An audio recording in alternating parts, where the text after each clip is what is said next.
티베트는 히말라야 고원 위에 자리 잡은 지역으로 흔히 세계의 지붕이라 불립니다. 이곳은 전 세계에서 수많은 방문객을 끌어들이는 장엄한 땅입니다. 붉게 물든 설산과 신비로운 분위기의 호수처럼 인상적인 자연 풍경과 함께 티베트는 사람들의 호기심을 자극하는 독특한 관습과 특이한 종교의식을 지금까지 간직하고 있습니다. 특히 눈길을 끄는 전통 가운데 하나는 한 여성이 같은 가문에 속한 여러 형제와 결혼할 수 있다는 점입니다.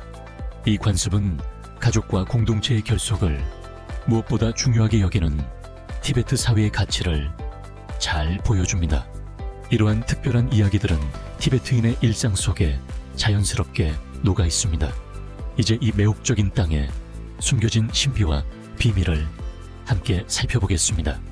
하지만 티베트는 단순히 흥미로운 관습만 존재하는 곳은 아닙니다.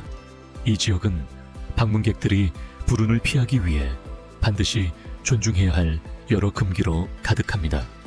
예를 들어 티베트 사람의 머리를 만지는 행동은 금기이며 생리 중인 여성은 사원에 들어갈 수 없습니다. 또한 쓰레기를 버리는 행위나 포탈라 궁전을 뒤쪽에서 촬영하는 것도 허용되지 않습니다. 당신은 익숙한 기준과 규범이 뒤집히는 신비로운 티베트의 세계로 들어갈 준비가 되어 있습니까? 이제 우리와 함께 15가지의 경이로운 관습과 금기를 통해 이 매혹적인 땅의 비밀을 하나씩 밝혀보겠습니다.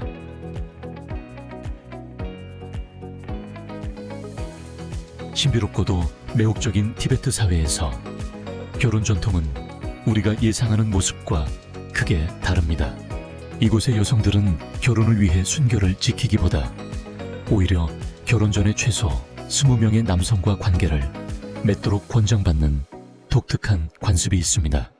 이는 결코 강요에 의한 것이 아니며 풍부한 경험이 여성을 더 매력적으로 만들고 훌륭한 아내가 될 준비를 갖추게 한다는 믿음에서 비롯된 문화적 전통입니다. 그러나 인구가 적고 험난한 환경 속에서 20명의 남성을 만나는 것은 현실적으로 매우 어려운 도전입니다. 많은 남성이 이미 가정을 꾸렸거나 이동이 쉽지 않기 때문입니다. 그럼에도 불구하고 이러한 문화적 기대를 충족한 여성들은 그 경험을 인정받아 이후 비교적 빠르게 결혼에 이르는 경우가 많습니다.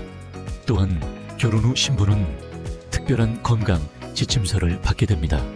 이 문서는 계절의 변화에 따라 부부 생활을 조화롭게 유지하는 방법에 대한 조언을 담고 있습니다. 이는 티베트의 결혼 관습이 단순한 전통을 넘어 실용적인 지혜를 담고 있음을 잘 보여줍니다.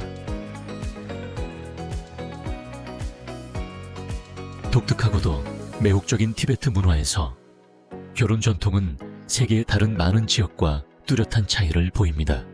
여성의 역할은 가족의 토지를 보존하고 가문의 연속성을 유지하는 것과 깊이 연결되어 있습니다. 다른 많은 문화와 달리 티베트 사회에서는 개인의 선택보다 가문의 유지가 더 중요한 문제로 여겨집니다. 그러나 때로는 여성들이 매우 어려운 선택 앞에 놓이게 됩니다.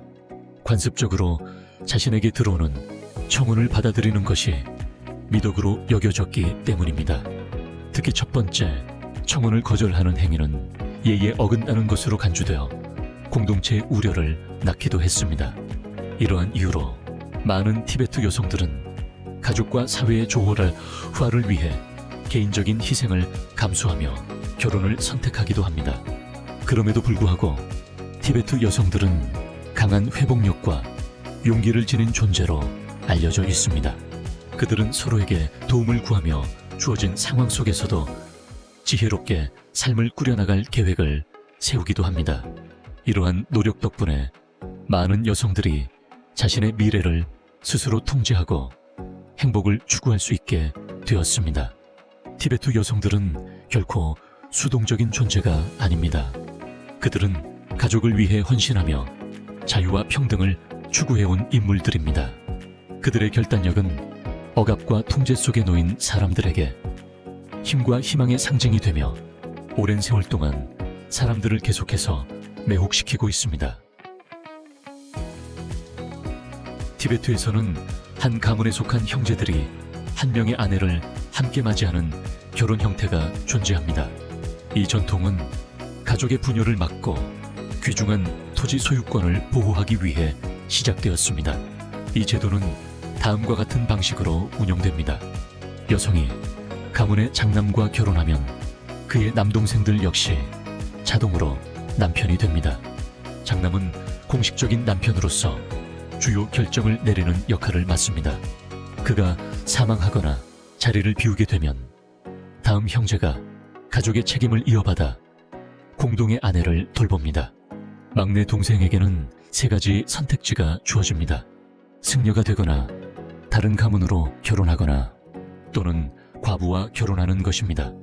이러한 일처다부재 가정에서 태어난 모든 아이들은 모든 남편을 아버지라고 부릅니다. 생물학적 아버지를 구분하는 것은 중요하지 않습니다. 모두가 같은 혈통의 구성원으로서 함께 가족을 지탱하고 돕는 것이 더 중요하기 때문입니다. 티베트의 일처다부제는 가족과 공동체의 가치를 강하게 드러내는 동시에 윤리와 성역할 그리고 현대사회에서 이 전통이 차지하는 위치에 대한 논쟁을 불러일으킵니다. 여러분은 티베트의 일처다부제에 대해 어떻게 생각하십니까? 형제들이 한 아내를 공유하는 방식이 가족을 더욱 단단하게 만든다고 보십니까? 아니면 새로운 어려움을 만든다고 느끼십니까? 여러분의 생각을 댓글로 남겨주세요. 티베트에는 조장 또는 천장이라고 불리는 매우 독특하고 깊은 영적 의미를 지닌 장례 전통이 존재합니다. 매장이나 화장을 대신해 티베트인들은 사랑하는 이를 높은 산봉우리로 옮겨 독수리에게 시신을 맡깁니다. 이 의식은 영혼이 사후세계로 나아가도록 돕는 상징적인 행위로 여겨집니다.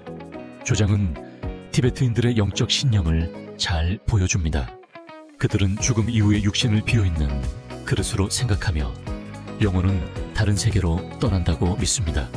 신성한 존재로 여겨지는 독수리는 영혼을 열반으로 인도한다고 믿어져 이 의식에 깊은 의미를 더합니다. 조장에는 두 가지 주요 형태가 있습니다. 기본 조장과 의례적 조장입니다. 기본 조장은 외딴 지역의 유목민과 마을 주민들 사이에서 흔히 이루어집니다. 시신을 산으로 옮긴 뒤 자연의 섭리에 맡깁니다. 의례적 조장은 보다 정교하며 라마들이 기도를 외우고 시신을 정결하게 씻은 후 흰 천으로 감싸는 과정을 포함합니다. 운반을 쉽게 하기 위해 시신을 수습하는 엄숙한 절차도 이루어집니다. 가족과 친구들은 이 엄숙한 여정에 함께 참여합니다. 산 정상에서 시신은 돌판 위에 놓이고 향나무를 태워 독수리를 불러옵니다. 육신이 자연으로 완전히 돌아가는 것은 영혼이 영혼으로 들어가기 전 정화를 상징합니다. 이후 남은 부분은 보리가루와 섞여 마지막까지 자연에 베풀어집니다. 현대화와 도시화의 영향으로 조장은 점차 줄어들고 있지만 전통이 강하게 유지되는 외딴 지역에서는 여전히 이어지고 있습니다. 이 관습을 보존하는 일은 티베트의 문화적 정체성을 지키는 데 중요한 의미를 가집니다. 조장은 외부인의 시선에서는 낯설고 이해하기 어려울 수 있습니다. 그러나 티베트의 관점에서 보면 이는 자연을 존중하고 사랑하는 사람에게 진심 어린 작별을 전하는 방식입니다. 그들은 이 의식이 영혼에게 평화와 해방을 가져다 준다고 믿습니다. 이 특별한 전통은 티베트인들이 자연과 삶, 그리고 죽음과 맺고 있는 깊은 연결을 보여줍니다. 계속하기 전에 한 가지 간단한 부탁이 있습니다. 이 영상이 마음에 드셨다면 구독 버튼을 눌러주세요. 여러분의 작은 응원은 저에게 큰 힘이 되며 앞으로도 더 놀라운 이야기를 전해드릴 수 있는 원동력이 됩니다. 약속해 주시겠습니까?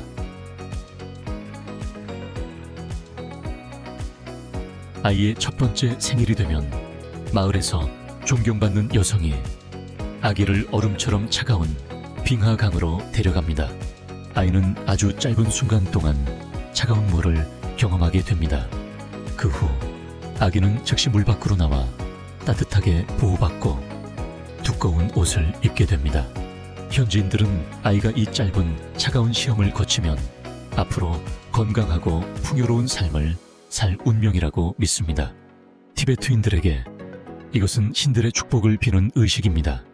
이 전통은 수세기 동안 티베트 문화의 일부로 이어져 왔으며 아이의 회복력을 기르고 건강을 강화하는 상징적인 의례로 여겨져 왔습니다. 그러나 이 관습은 외부에서 볼 때 놀라움을 주기도 합니다. 많은 사람들은 아이가 추위에 노출되는 것을 우려하지만 현지인들은 이를 아이를 강하게 만드는 필수적인 과정으로 여깁니다. 빙하강 목욕은 티베트인들의 삶에 깊이 뿌리내린 신념과 가치를 반영하는 동시에 전통과 아동 보호에 대한 다양한 시각을 생각하게 합니다. 이 전통이 티베트 어린이들이 마주하는 신체적 도전에 초점을 맞춘다면 이어지는 신탁 전통은 티베트 사람들의 삶을 이끄는 또 다른 신비롭고 영적인 세계로 우리를 안내합니다. 계속해서 지켜봐 주세요. 신탁 전통은 티베트 문화와 영성에서 가장 매혹적인 요소 가운데 하나입니다. 이 관습은 오랜 역사와 종교적 전통에 깊이 뿌리를 두고 이어져 왔습니다.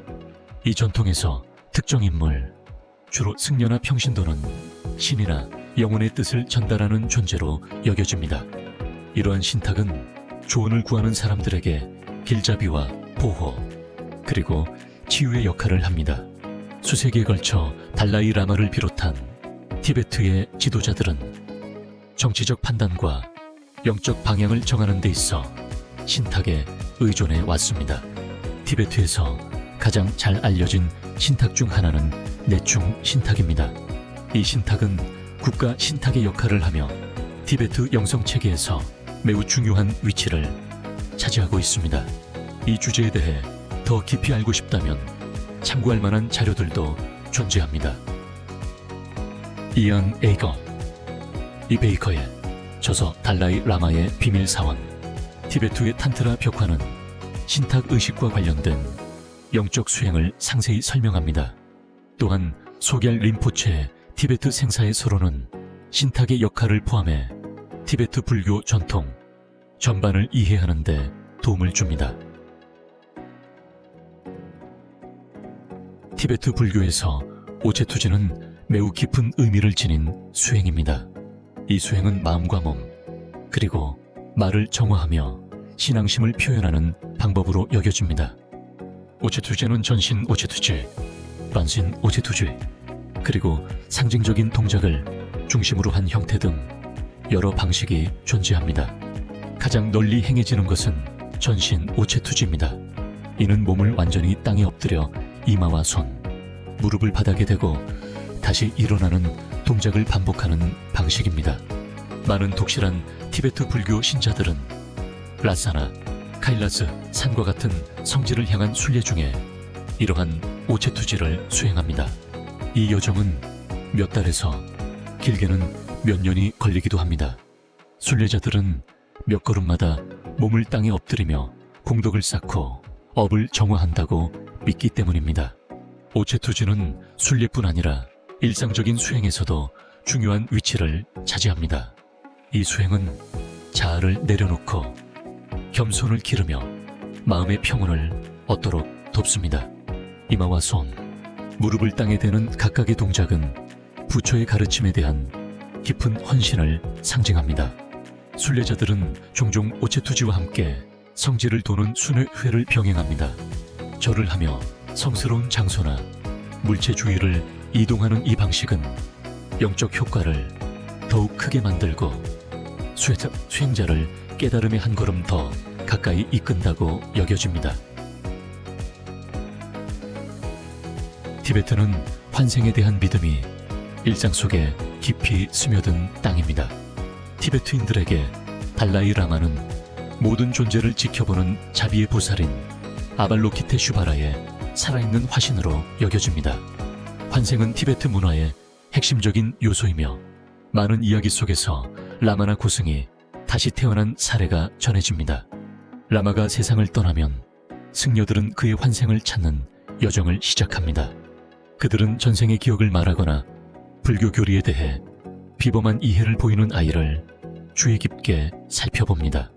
이 과정은 매우 엄격하며 이전 라마가 남긴 징후와 단서를 바탕으로 진행됩니다. 선택된 아이는 매우 어린 나이임에도 불구하고 노련한 승려처럼 불교에 대해 말하는 경우가 많아 환생에 대한 믿음을 더욱 굳게 만듭니다. 가장 잘 알려진 사례 중 하나는 텐진 갸초로 태어난 제14대 달라이 라마입니다. 그는 4살의 나이에 제13대 달라이 라마의 소유물을 정확히 알아보며 자신이 환생한 존재임을 입증했습니다. 환생은 불교 밖에서는 논쟁의 대상이 되기도 하지만 티베트인들에게 이는 의심할 수 없는 신성한 진실입니다. 이러한 이야기들은 단순한 전설이 아니라 모든 존재를 돕고자 하는 불교의 깊은 자비와 이상을 상징합니다. 티베트 문화에는 이외에도 놀라운 관습들이 존재합니다. 일부 지역에서는 젊은 여성이 결혼 전에 홀로 여행을 하며 세상 경험을 쌓는다는 이야기도 전해집니다. 이러한 관행은 외부인에게 놀라움을 줄 수 있지만 문화가 얼마나 다양하고 독특할 수 있는지를 보여줍니다. 티베트는 숨이 멎을 듯한 자연경관과 신비로운 전통으로 유명하지만 일부 관습은 사람들에게 신비로운 인상을 남기기도 합니다. 그중 하나가 나무 장례입니다. 깊은 숲속을 걷다 보면 나무 가지에 매달린 오래된 대나무 바구니나 나무 상자를 발견할 수 있습니다. 이곳은 세상을 일찍 떠난 아이들의 마지막 안식처입니다. 티베트의 믿음에 따르면 나무 장례는 3살 미만의 아이에게 가장 신성한 장례 방식으로 여겨집니다. 이 장례는 다음과 같은 방식으로 이루어집니다. 아이의 시신은 정성스럽게 준비되어 부드러운 천이나 포대기에 쌓인 후 대나무 바구니나 나무 상자 안에 놓입니다. 길한 시간이 되면 가족은 바구니를 숲으로 옮겨 오래되고 튼튼한 나무를 선택한 뒤 가지에 매랍니다. 흥미로운 점은 부모가 이 과정에 직접 참여하지 않는다는 것입니다.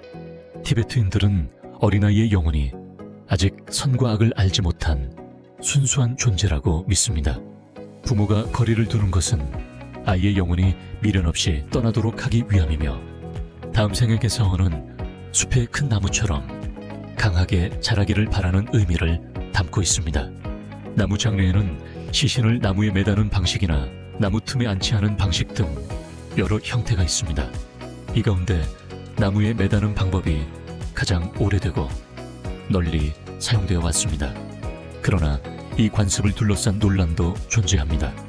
많은 사람들은 이를 위생이나 정서적인 이유로 낯설게 느끼기도 합니다.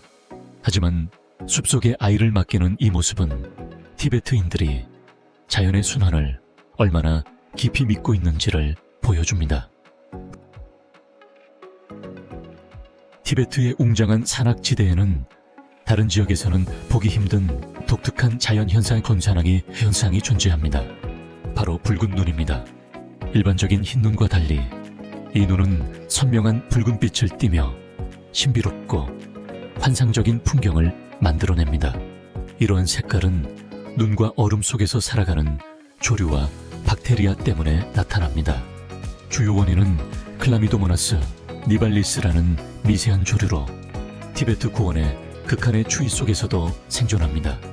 이 지역의 기온은 섭씨 영하 36도, 화씨 영하 33, 도까지 내려가기도 합니다. 붉은 색조는 세포 안에 포함된 상균이라는 색소에서 비롯됩니다. 티베트인들에게 붉은 눈은 단순한 자연현상이 아닙니다. 이는 행운과 신성한 보호, 그리고 풍요로운 수확을 예고하는 상징으로 여겨집니다. 이 희귀한 광경은 지역 주민들에게 희망과 긍정의 메시지를 전하며 더 나은 미래를 상징합니다. 티베트의 붉은 눈은 아름다운 풍경을 넘어 과학자와 여행객 모두의 관심을 끄는 자연의 경입니다. 이 현상은 기후를 조절하고 특정 동물에게 먹이를 제공하는 등 생태계에서도 중요한 역할을 합니다. 그러나 붉은 눈은 티베트가 간직한 수많은 경이 중 하나에 불과합니다. 그 인근에는 장엄하고 경외심을 불러일으키는 포탈라 궁전이 자리한 성스러운 도시 라사가 조용히 방문객을 기다리고 있습니다.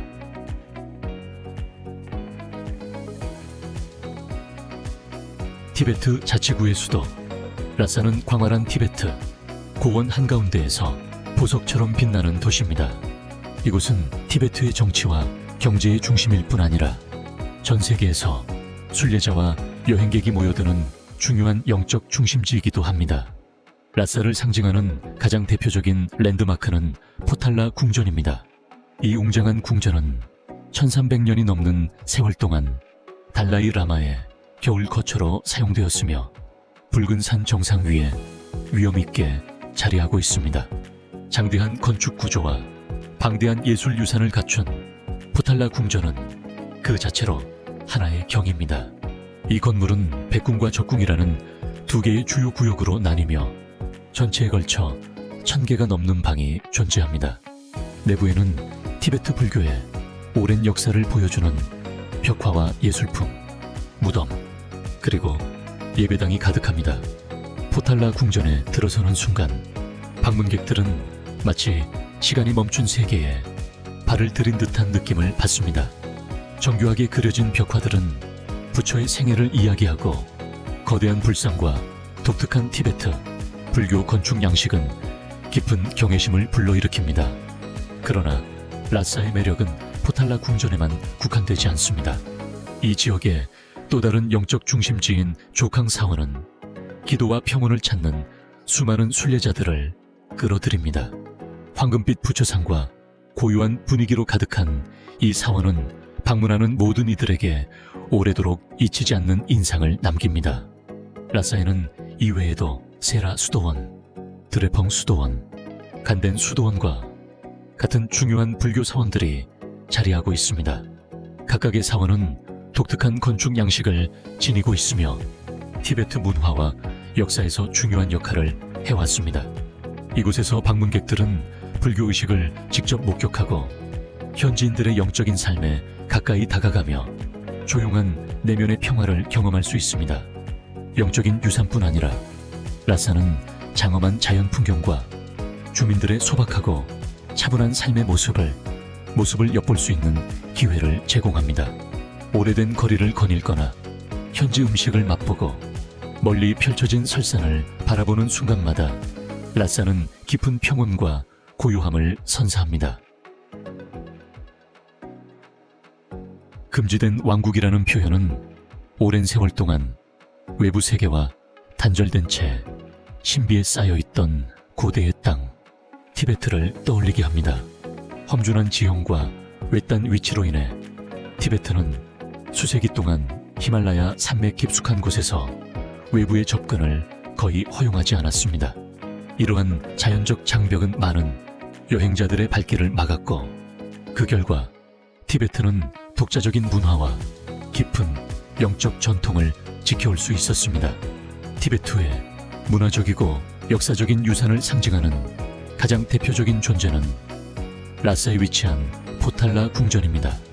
마르포리 언덕 위에 세워진 이 장엄한 건축물은 한때 달라이 라마의 거처이자 티베트 불교의 핵심 중심지였습니다. 포탈라 궁전은 단순한 건축물이 아니라 티베트의 정치적 역사와 영적 세계관을 고스란히 담아낸 상징으로서 금지된 왕국의 정수를 보여줍니다. 오늘날의 티베트는 다양한 도전에 직면해 있습니다. 현대화와 변화 속에서 오랜 문화와 종교적 유산을 어떻게 보존할 것인가는 매우 중요한 문제입니다. 국제사회에서는 이러한 상황에 주목하며 티베트인의 문화 보존을 지지하기 위한 노력이 계속되고 있습니다. 버터차는 티베트 문화를 대표하는 전통 음료로 전설적인 차마고도와 깊은 연관을 지니고 있습니다. 과거 용감한 상인들은 위험천만한 산길을 넘어 이 귀중한 차를 티베트 사람들에게 전했습니다. 울창한 차 재배 지역과 달리 티베트는 해발 3,000m가 넘는 고도와 낮은 기온, 적은 강수량으로 인해 차를 재배하기에 매우 부적합한 환경입니다. 그래서 버터차의 핵심 재료인 차는 인도에서 운반되며 약 4,000km에 이르는 긴 여정을 거쳐 티베트에 도착합니다. 차마고도는 티베트와 인도를 비롯한 주변 지역을 연결하는 중요한 교역로였습니다. 이 험난한 길에서 상인들은 거친 지형과 극심한 기후, 눈보라, 그리고 도적의 위협에 맞서야 했습니다. 그들은 말과 야크, 지역 특산품을 이용해 인도의 차와 교환하며 무역과 문화 교류를 이어갔습니다. 이러한 여정은 차마고도를 실크로드에 비견되는 전설적인 길로 만들었고 티베트 사람들의 끈기와 용기를 상징하는 증거로 남았습니다. 버터차 한 잔은 단순한 음료가 아닙니다.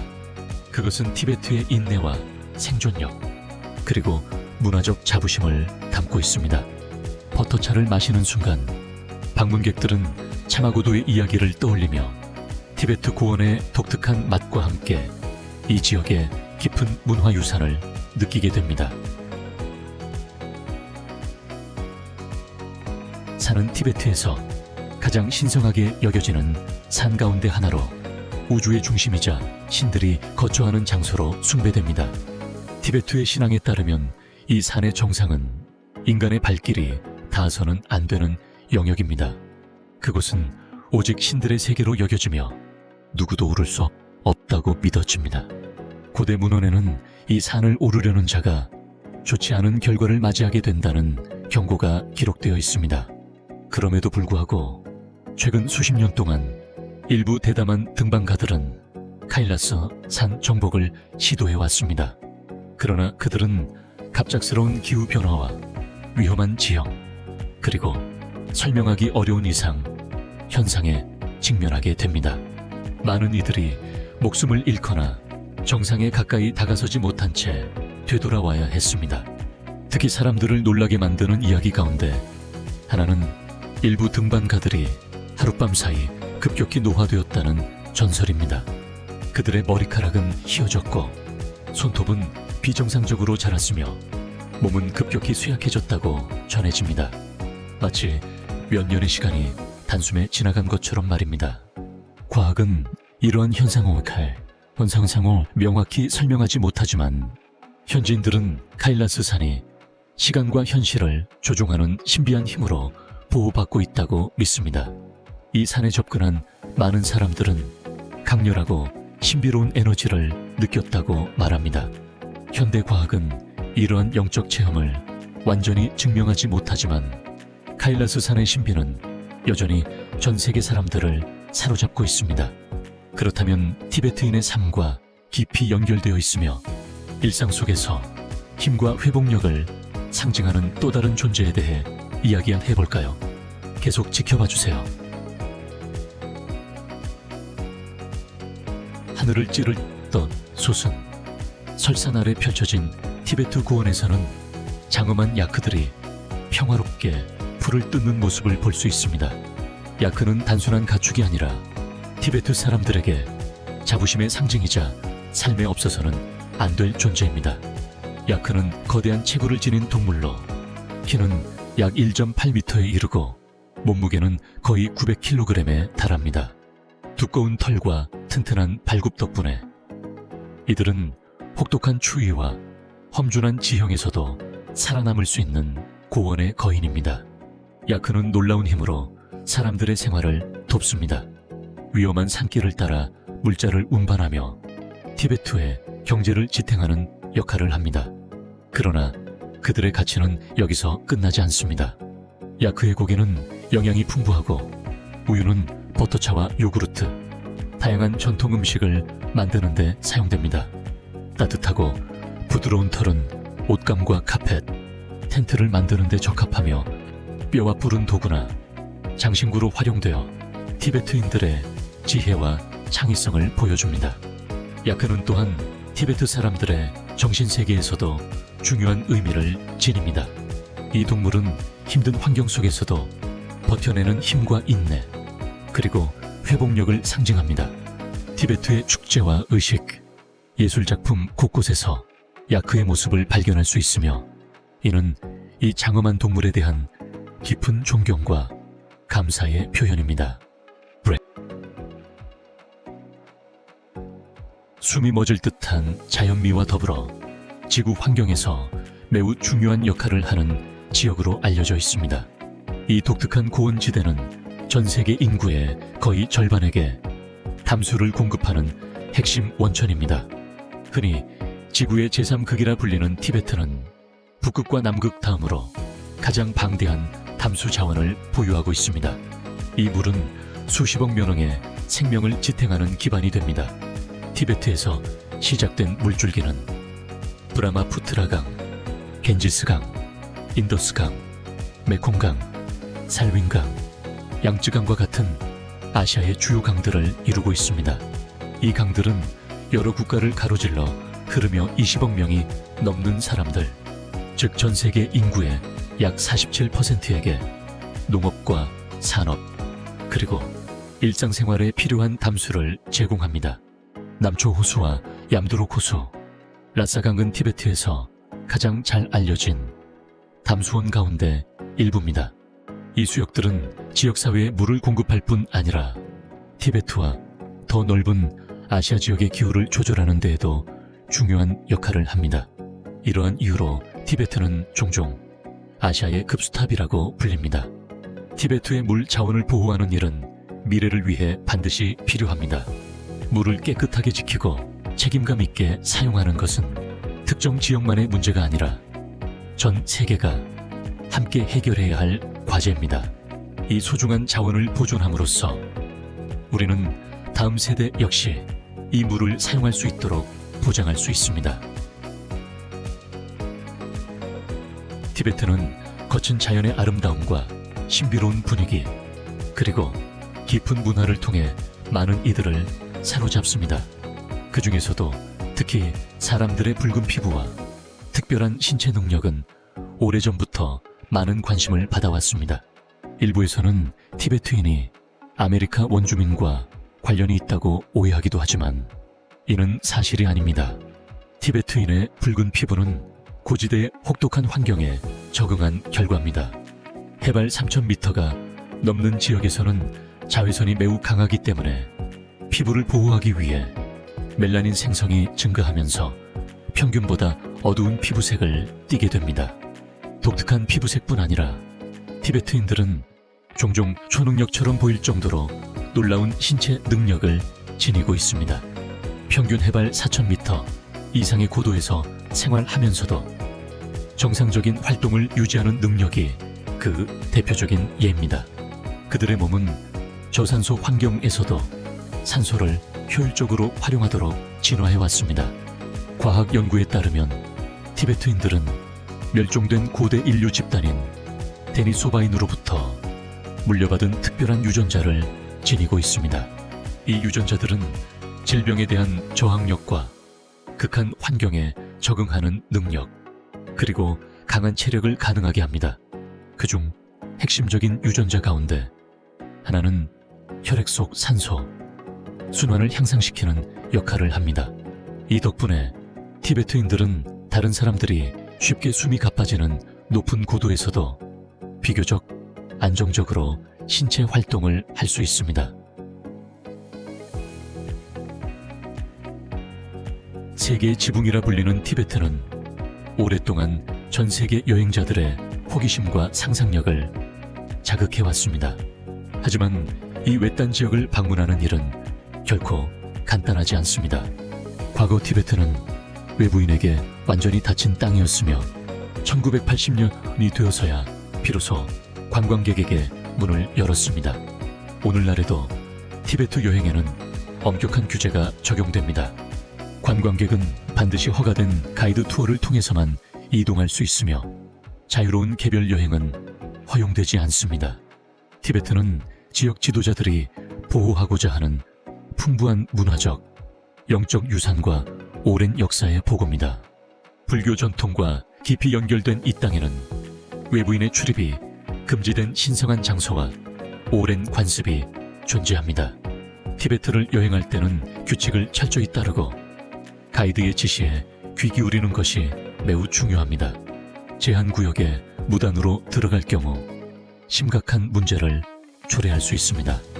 티베트의 문화와 법을 존중하는 태도가 안전하고 의미 있는 여행의 핵심입니다.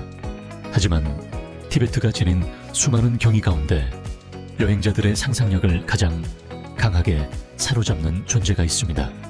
바로 신비로운 호수들입니다. 성스러운 여신의 호수라고도 불리는 라모라초는 티베트에서 가장 신성한 장소 중 하나로 꼽힙니다. 이 호수는 채탕 지역의 갸차현에 위치해 있으며 해발 약 5,000m에 이르는 산속 깊은 곳에 자리하고 있습니다. 크기는 크지 않지만 라모라초는 티베트 불교에서 매우 중요한 의미를 지닙니다. 이곳에는 살아있는 부처의 환생을 드러내는 신비한 힘이 있다고 믿어집니다. 순례자들은 호수의 잔잔한 수면에 비친 모습 속에서 과거와 미래의 생에 대한 환상을 보기를 바라며 이곳을 찾습니다. 그러나 호수에 이르는 길은 쉽지 않습니다. 라사에서 출발해 약 8시간이 걸리는 이동 후 가장 좋은 전망 지점을 향해 가파른 산길을 올라야 합니다. 티베트에는 또 하나의 인상적인 호수가 있습니다. 락샤스탈 또는 귀신 호수로 불리는 라낭초입니다. 이 호수는 신성한 마나사로바 호수와 카일라스 산 근처에 위치해 있으며 그 분위기는 완전히 대조적입니다. 마나사로바가 맑은 담수로 신성함을 상징한다면 라낭초는 어둡고 짠물로 가득 차 있으며 생명체가 거의 존재하지 않아 저주받은 호수로 여겨지기도 합니다. 힌두교 신화에 따르면 악마왕 라바나는 시바 신에게 헌신하여 초자연적인 힘을 얻기 위해 이 호수를 만들었다고 전해집니다. 마실 수 없는 짠물을 가진 락샤스탈은 순수함과 어둠 사이의 강렬한 대비를 상징합니다. 오늘 영상이 흥미로우셨다면 좋아요 버튼을 눌러주시고 채널 구독도 잊지 말아주세요. 여러분의 응원은 저희에게 큰 힘이 됩니다. 지금 화면에 보이는 영상을 클릭해보세요. 분명 마음에 드실 것입니다.